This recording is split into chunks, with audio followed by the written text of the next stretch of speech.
Today on Rappler.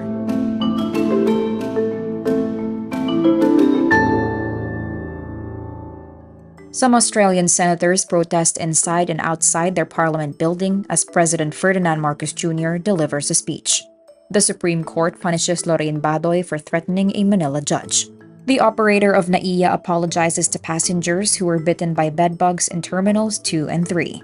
An Illinois judge disqualifies Donald Trump from the state's Republican presidential primary ballot. And SB 19's Justin releases single Surreal for his debut as a solo artist. Some Australian lawmakers protest inside and outside their parliament building, while Philippine President Ferdinand Marcos Jr. delivers a speech. Senator Janet Raes of the Australian Greens raises a banner inside the hall reading, "Stop the Human Rights Abuses." Raes is then escorted out of the chamber. Outside Parliament, senators from Australian Greens join protests, including Jordan Steele-John, David Shoebridge, and Barbara Pocock. On social media, Pocock calls out the deep, cruel legacy of the Marcos regimes, senior and junior. In his 17-minute speech, Marcos touched on the rich history of Philippine and Australian ties.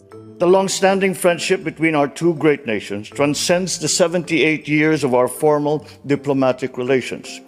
It is anchored on deep bonds of mutual respect in the rich contributions of more than 400,000 Filipinos to Australia, comprising the fifth largest migrant community in your country today. The Supreme Court punishes former NTF-ELCAC spokesperson Badoy for threatening a Manila judge. In an August 15, 2023 decision that was only published this week, the High Court finds Badoy guilty of indirect contempt for her vitriolic and outright threats against Judge Marlo Magdoza Malagar. She was also ordered to pay a 30,000 peso fine and warned that a repetition of the same or similar acts in the future shall merit a more severe sanction.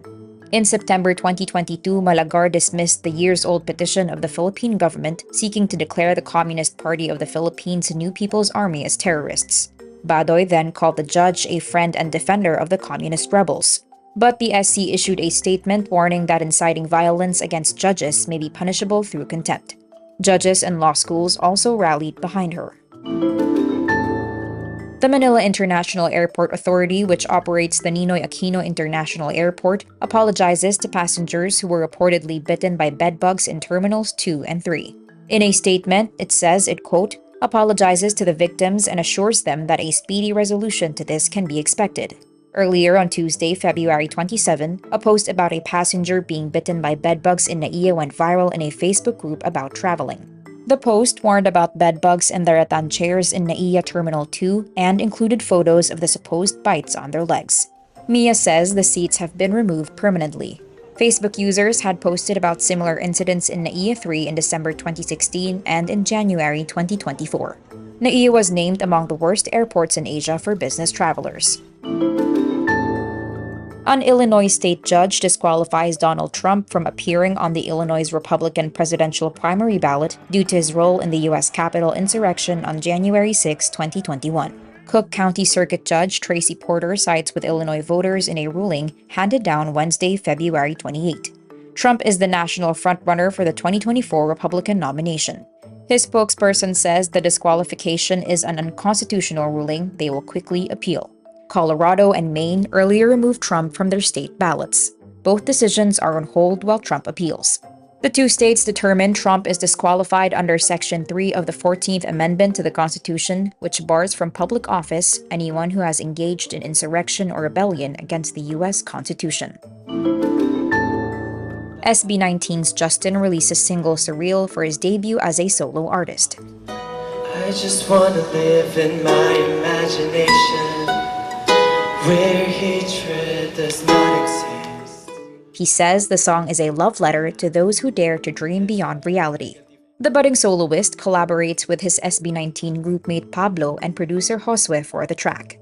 Natuwa ako kasi parang bukod sa ina-expect ko or yung sa interpretation ko sa kanta ko, meron din silang sariling interpretation. Jelu of P-pop girl group Yara also lends her voice. Actually, sinuggest lang ni Pablo na parang maganda sa part na to, may babae na mataas yung boses. At si Jelu, baka willing siya. And nag-record na kami and yun, nag-match naman. Justin also releases the music video Thursday, shot in South Korea and in Benguet and Zambales in the Philippines. We walk slowly under the sunlight. Justin is the fourth member of SB19 to launch a solo project. And that's today's wrap. I'm Nina Liu. Thank you for watching. Click the link below for the full story. Follow us on Rappler's YouTube, Facebook, X, Instagram, and TikTok.